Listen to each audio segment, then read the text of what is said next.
Magandang gabi sa lahat. Kahit paano pumunta sa sa provincial agency kung nasa Alabang ka, sakay ka ng puntang Casimiro, baba ka dun sa Casimiro, tapos baba o sa and then patawid ka doon, may dyan, hagdanan, patawid ka doon sa tapos may 7-Eleven doon, diretso ka doon, tapos may tricycle, sabihin mo sa tricycle na pupunta ka doon sa provincial agency, tapos at mura lang naman ang bayad, depende na lang sa'yo kung malayo ka dyan, tapos magpasa ka doon dapat talaga maaga ka pumunta doon, tapos yung ginawa ko kanina, nagpasa ako dun, sinabihan lang ako, hindi dapat ako pumunta, dapat nagantay ako ng tawag, ayun lang. Tapos nakatagpo naman ako ng kasama na sabi niya, punta kami kanina sa RHB Replacement Agency, yun.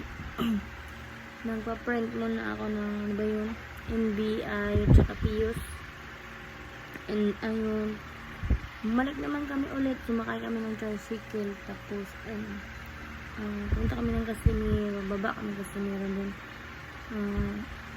Yun, hindi nga namin alam paano sa RSB Replacement Agency. Then buti lang may load ako sa cellphone ko isa. Tumingin kami sa map, tapos nakita namin doon, sumakay kami ng tumawid nga pala kami ng sumakay pala kami ng tricycle, bumaba kami ng Casimiro, then tumawid naman kami sa hagdanan, tapos yung sinakay naman namin sa sasakyan is last Baclaran pala yun. Then bumaba kami St. Peter, yun, parang sumakay ulit kami ng sasakyan na tricycle, then yun, hatid kami sa RHB Replacement. Dapat hindi kami bumaba kanina na sa yung pamasahe namin ako na plus na-experience ko paano at saka iba yung exam doon sa Prudential Agency at saka sa RHB Agency.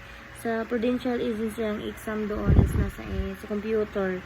Sa RHB Replacement Agency, yung nasa ka lang, yung nagsusolve ka lang sa papers, yung bond paper, tapos madali lang yung exam nila doon kaysa RHB, kaysa Prudential, kasi logic. Yung sa RHB is madali lang siya, lang yun, additional at saka subtractions, multiplication, easy lang yun. Tapos nagawa anong ginawa namin dun sa RHB Replacement Agency, kasi yung in-applyan is food processing. Iwan ko lang matanggap ko, pero try lang naman. Yung pinabuhat kami ng 30 kilos na, iwan ko ba yung 30 kilos, 30 kilos pinabuhat kami, 30 kilos paakyat ng hagdan and then pababa. Kung kaya ba namin daw magbuhat ng 30 kilos. Tapos yung 30 kilos na yun, bumalik na kami sa upuan, tapos nag-answer na kami ng mga question. Ang tanong lang naman doon sa RSD Replacement Agency, kung yung kailangan mo ilagay mo doon, kung nakaka-try ka na ba ng abroad. Siyempre kailangan mo explain yun, depende ka lang sa iyo, o Tagalog or English. Tapos then tatanungin ka din doon kung bakit gusto mo mag-Japan. Tapos sabihin sa'yo na lang yun kung ano yung sasagot mo, ano yung motivation mo, ano daw yung motivation mo. Ako hindi ko alam anong sinagot ko doon, hindi ko na matandaan.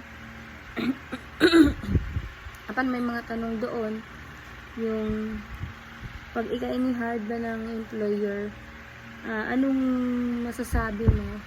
Siguro ang sinagot ko doon is matutuwa lang naman malulungkot ako.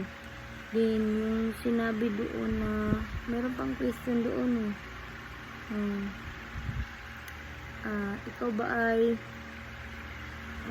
pag nandun ka na ba sa Japan ay, kapag may problema ba ay uwi ka na agad ng Pilipinas? Diba, hindi naman po, depende na lang sa'yo kung uwi ka o hindi. Ang sagot ko naman sa interview sa akin is, hindi ako uwi. Tatapusin ko yung kontrata ko. Hanggat maaari, o pwede nga mag-extend ako kung gusto ko. At tapos, meron pang question doon yung, hindi ko matandang yung ibang question. Basta ang kukunin lang nila. Hindi katulad sa Prudential Agency, kukunin yung mga requirements sa RHB Replacement Agency. Titingnan yung yung original requirements, at saka pag hindi pa kumpleto, isend lang sa email. Hindi katulad sa Prudential Agency na kailangan mong magpasa ng 2x2 picture. Sa RHB Replacement Agency, picturean ka lang ng sa yung naka-white t-shirt ka, yun lang. Yung tapos yun lang, interview ko. Lumuwi na agad ako. Yun lang.